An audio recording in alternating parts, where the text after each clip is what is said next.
two sessions that spells out the country's trajectory in the past year and lays out major targets for the coming one.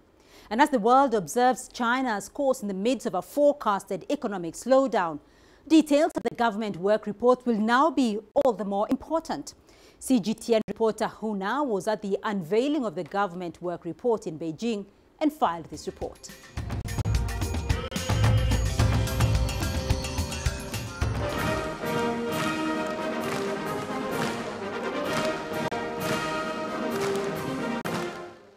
Setting the tone for the country's development. Premier Li Keqiang set the GDP growth target for this year at between 6% and 6.5%. He looked back at what's been achieved. GDP grew by 6.6% last year, exceeding 90 trillion yuan.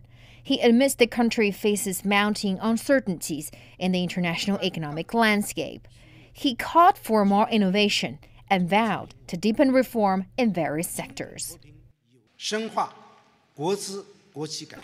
We deepened reforms of state capital and state-owned enterprises and made new gains in upgrading and restructuring SOEs and in improving their quality and performance. In addressing difficulties and issues encountered by the private sector, we used every feasible means to help them address problems.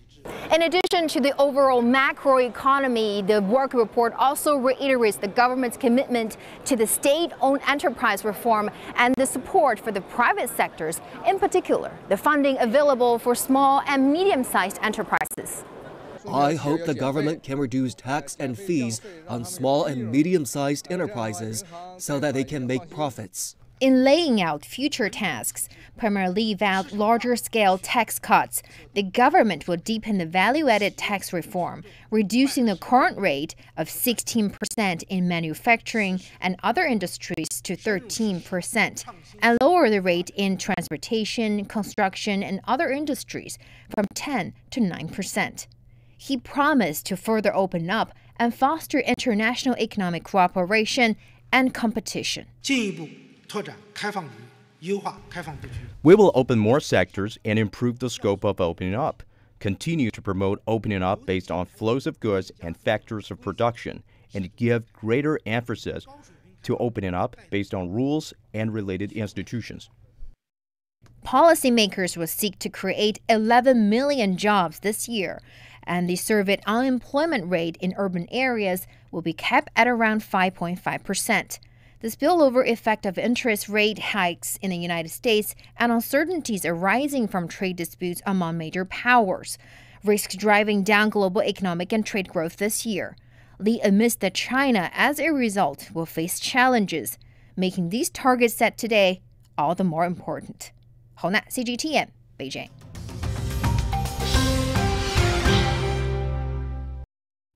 That was Hu Na. Now to help us understand the significance of China's two sessions and unpack the developments coming out of the Great Hall of the People in Beijing, I'm joined by Professor Xu Xinduo. He is a senior fellow at Panguo Institution and co-author of The Rise of China and the Real Western World. In Johannesburg, Dr. David Monyai, he is the co-director of the Confucius Institute at the University of Johannesburg. And in studio with me is Professor Peter Kagwanja. He's the Chief Executive Officer and founder of the Africa Policy Institute. Gentlemen, thank you for joining in the discussion. Professor Xu Xinduo, I'll start off with you because Premier Li Keqiang delivered the government work report to the second session of the 13th National People's Congress in Beijing on Tuesday. First, briefly give us the main messages of the report. Well, of course, the number one issue people are focusing on is really about the growth target for 2019, the current year. That is 6 to 6.5%, a range of economic growth for the whole year, a bit different from last year. Say it's around 6.5%. And secondly, it's about the major policies basically mapped out by the government to help the private sector or the overall economy to weather this, the shocks and the challenges both domestically and externally. There's a lot of tax cuts, there are fee deduction or reduction. The total amount of that is about 2 trillion yuan, about $300 billion US. And then it's about the creation or cultivation of a better market mechanism that is more transparent, that is fairer, that is a national treatment. To create more competition, a healthy economy, let's say. And then there are, it touches upon people's daily life, livelihood. It's about the jobs, the creation of more jobs. And also it's about, even the rates of the mobile phone, of the internet, things like that. That's more related to daily lives of the people. Yes. Right. Dr. Monyai, to you, though, the two sessions are now an annual event here. What is interesting in this for you? Why do you follow the two sessions? I think for me, I think it is a well-organized national plan discussion in which Chinese leadership assures its own people in terms of the economic direction of the country, as well as how opening the country with the certain targets that the country has. For instance, it has the poverty alleviation by 2020, which is next year. I think these sessions really gives a clear platform to show how the government programs are reaching those milestones of the nation, looking ahead to 2049 centenary for China. Prof, your take on this. What areas are you keen on? Well, I think the spirit of the whole budget is interesting because it's a very deliberate attempt to balance between, expanding the economy and at the same time funding the welfare services. And you can see that balance is struck there. And for me, from the African continent, it is basically how a big power like China and a very stressful situation or global environment with a challenge by the U.S. in terms of trade barriers and so on, how it is trying first to stabilize its economy, to continue opening up, as part of its larger economic reform, and three, to continue funding and expanding opportunities for its citizens in terms of welfare, job creation and employment expansion, the issue of environment, ensuring that the growth itself is within the framework of healthy environment. Right, and we are going to look at that stabilizing of the economy and the growth of the economy because, Professor Xu, the government report covers a wide range of issues. In terms of economic growth, though, China has set its growth rate at between 6 and 6.5% for 2019, slightly lower than 6.6% for 2018. What does this mean, though? Does it mean that China's economy is losing momentum? I have to admit that yes, there are challenges. There are shocks within the market, and also the uncertainty amid the rising protectionism and the unilateral approach, like by United States, the tariff war, etc. But at the same time, if you look at the range of economic growth, that's from 6 to 6.5%. On one hand, I think it gives the government more flexibility, more room to maneuver in terms of achieving the target. Secondly, if you break down the numbers, you would find the Chinese economy is transforming itself in terms of the growth from relying on export and heavy investment to more about consumption and the service sector. And if you look at the three industries, basically the primary industry, it's about about 5% growth last year, and then the secondary industry that is about 6 to 7%. And if you look at the consumption, the service sector, it's more than 10, more than 9, between 9 to 10%. So that's about 52% of the GDP growth. So the economic growth is more relying on the consumption or the service sector, which means it will be more sustainable, it will be more stable. So the quality, I would say, is improving in terms of the previous, rapid growth, often double digit, right, in the past. Right, and of course, Professor Kagwanja, China is Africa's largest trade and investment partner, and that's a slight slowdown in economic growth. Of course, many on the continent are looking at that. What does this mean, though, for Africa? Does it mean that there'll be a slowing down in investment, such as in projects like the Belt and Road, which is now opening up the continent?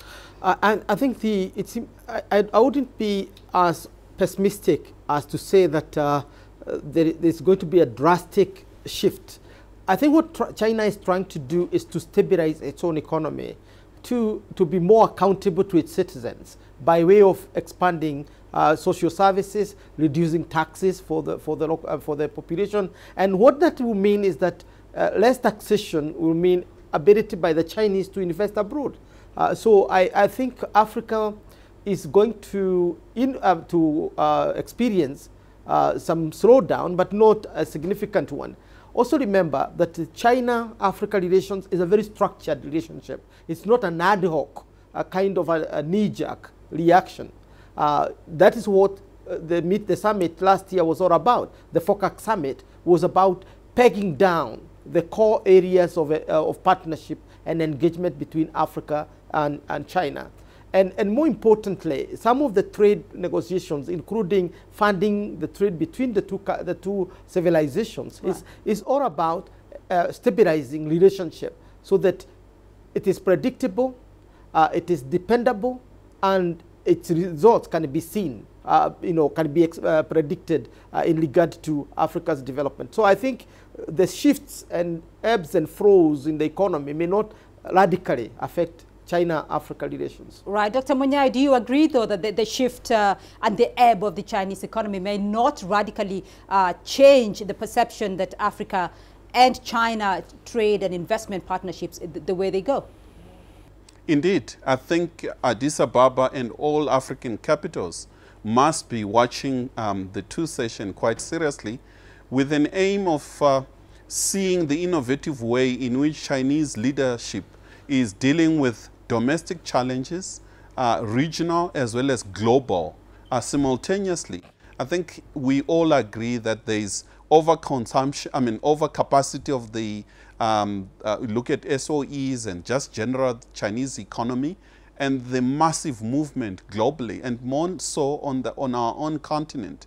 I think the bigger question is for Africans to find ways of meeting China halfway. How to benefit out of outward investments that are reaching all parts of the world. We are not the only continent that seeks Chinese investments.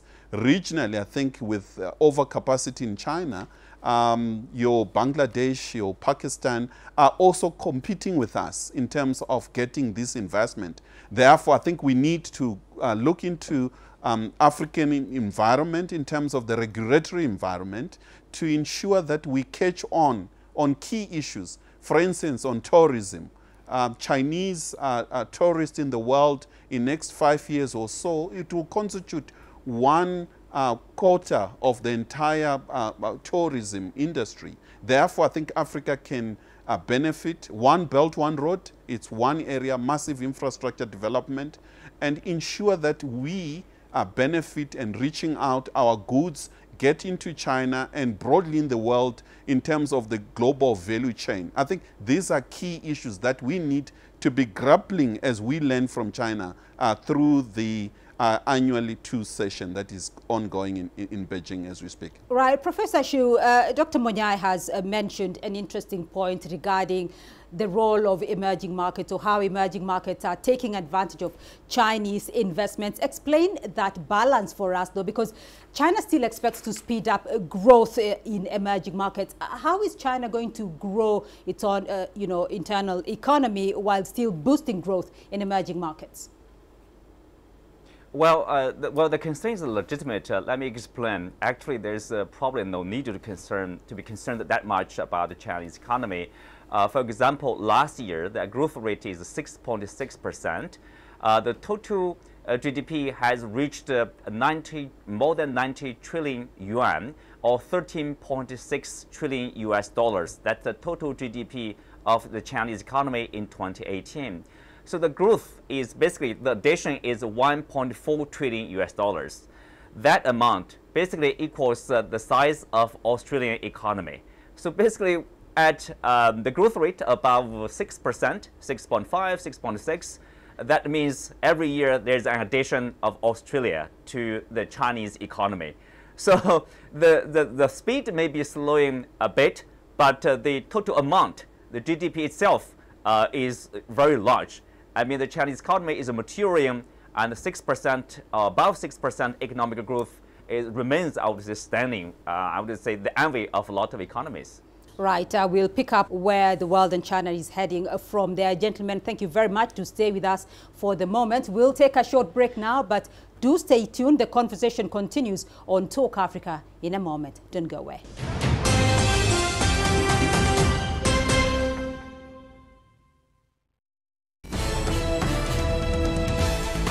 China Global Television Network. From broadcast centers in Beijing, Washington and Nairobi. A unique global perspective. 6 channels and a video content service. News when you want it and where you want it. On TV screens, websites, mobile platforms and social media. CGTN. See the difference.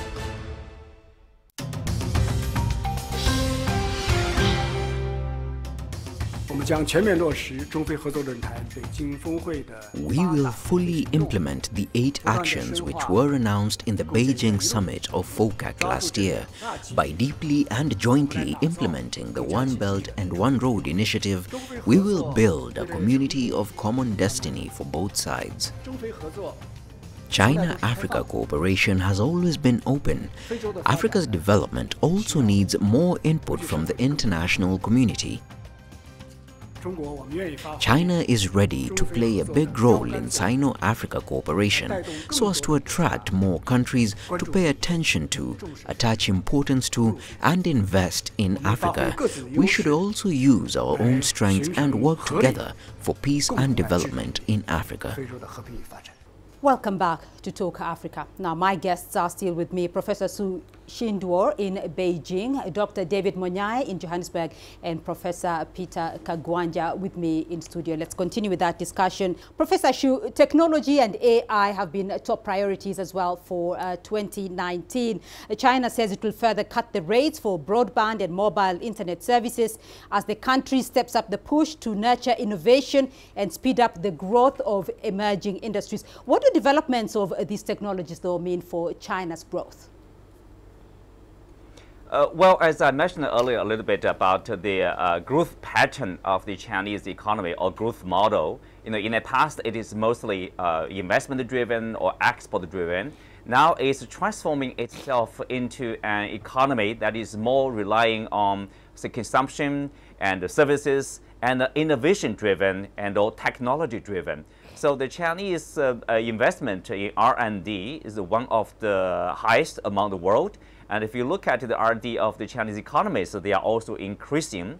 And the graduates of this science and graduates basically every year from Chinese universities, it probably is, the number is the largest.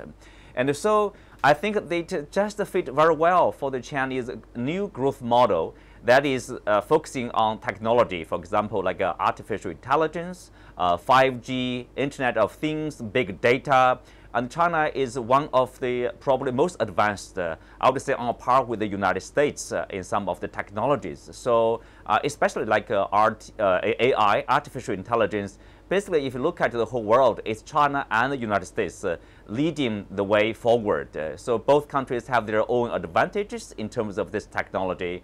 But China has this largest number of mobile internet users. China has a big data advantage. So Chinese, I think it's a part, today's outcome is partly because of the market economy, market competition, and also the outcome of reform and opening up.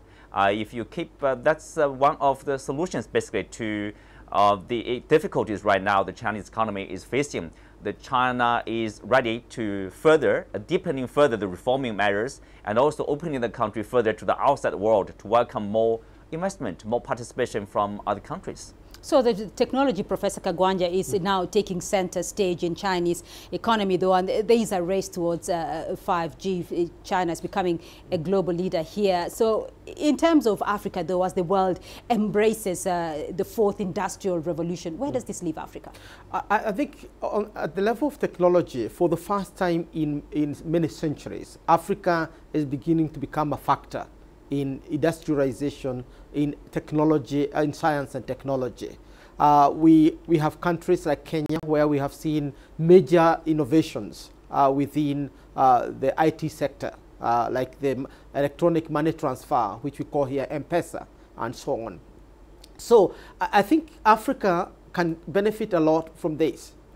And China is a country that seems to be willing to share technological innovations with Africa. If we go by the resolutions of FOCAC Summit last year, where industrialization is at the top of the bar of the 8 or so areas of cooperation between China and Africa. And therefore, I think it's incumbent upon Africa to begin finding out what it can get from China in order to already expand its expanding technological innovations.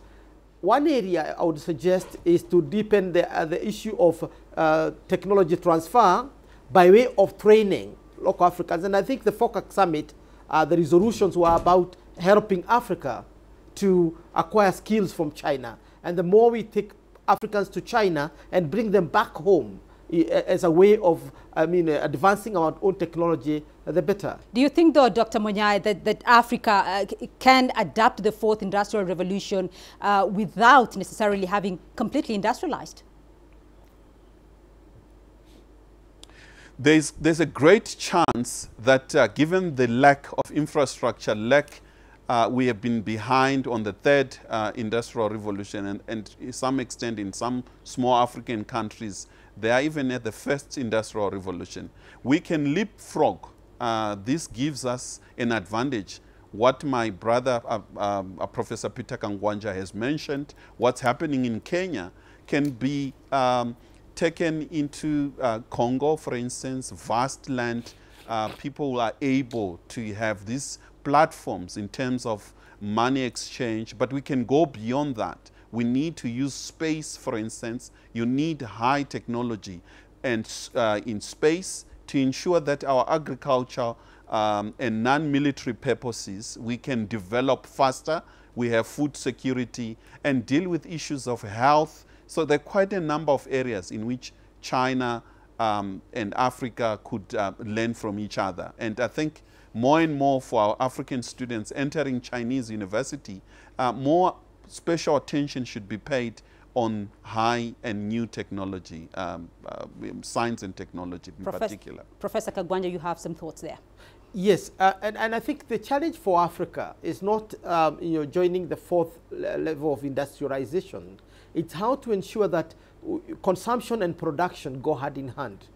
For instance, the IT-driven economy that we are now beginning to experience is leaving behind very important sectors like agriculture and so on. And that is why I take the theme of industrialization very seriously. And China coming in to help Africa catch up in these technologies, because we need to basically build in the second and third level of industrialization in order to realize the full benefits of the fourth level of industrialization, which is technology or IT driven. And therefore, Africa need also to pay attention to the productive sector, the agriculture, local service provisions, and so on. And I think that's where China can come in terms of fulfilling the promises of the FOCAC Summit last year. Right, gentlemen, we're going to wind up in a moment, but I want to take a final comment on your key takeaways. Dr. Munyai, of course, the world is watching the political season in China. What are the takeaways here for Africa? I think for Africa is that China has done the best it can to placate Western powers, particularly the United States, in the trade war that is ongoing, giving assurance through the opening up and assuring companies that are investing in China that they will be treated fairly. I think equally, Africa needs to study and understand that the trade wars has a huge implication on their economies, and therefore wish that the two countries, United States and China, reach an agreement to limit the damage on the African economies. Right. Professor Kagwanja, your final thoughts on the key takeaways from the political season there for Africa? I think it's important to underline that America is China's greatest trading partner. And therefore, as China's trading partner, the conclusion of the China-US trade negotiations and positive results from there is going to benefit Africa, because we imagine a stronger China, a stable economy with China. America is also Africa's partner in terms of trade, and therefore Africa will be watching to see how these negotiations progress. The positive thing is that the Chinese premier has promised to push these negotiations ahead. And for Africa, I think looking at China and the way it is grappling with its external challenges, and at the same time keeping its eye on the Chinese population, the Chinese people, in terms of their welfare, their employment, China's environment, so on, is a very inspiring lesson for those of us in Africa. Right. Professor Shu, your final comments, though. What can we expect in the coming week out of Beijing? Well, I think there will be, obviously, the whole time is mostly focusing on the economy, the social items over there. On the government work report by the premier, it is very comprehensive. It touches upon every aspect of the Chinese life. Basically, there's an economic target, there are the measures to achieve that target, there are measures to spur the creation of jobs, there are measures to make sure there's better livelihood for the people. They even touch upon the, say, defense budget, things like that. So there's a lot of discussion, a lot of debates, and then with some changes, usually minor changes, there will be a final version of the government work report that will be approved. And of course, coming up, there will be other report by different, like by the China Supreme Court and other basically judicial organs that will be also debated and approved, and also the foreign investment law. That's very important. One of the highlights of the ongoing 2 sessions. Ultimately, it will be approved. That's the expectation. So basically, you will see the the basis now will be laid, and the whole year, the rest of the year will be about growth. Will be about quality growth, I think. Gentlemen, we'll leave it there for the moment. Very insightful indeed. We'll leave it there for this week, but thank you to my guests for sharing your insights. Professor Shu Shindwo, Senior Fellow at Spangold Institution and co-author of The Rise of China and the Real Western World.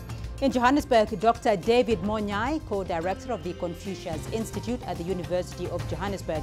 And in studio with me, Professor Peter Kagwanja, Chief Executive Officer of the Africa Policy Institute. Extensive coverage of the 2 sessions continues right here on CGTN. Remember to keep the conversation going online through Facebook and our Twitter handles. And you can also catch this and previous episodes of Talk Africa on our YouTube playlist and the CGTN Africa website. Remember to tune in again next week from me, Beatrice Marshall, and the team in Nairobi. Goodbye.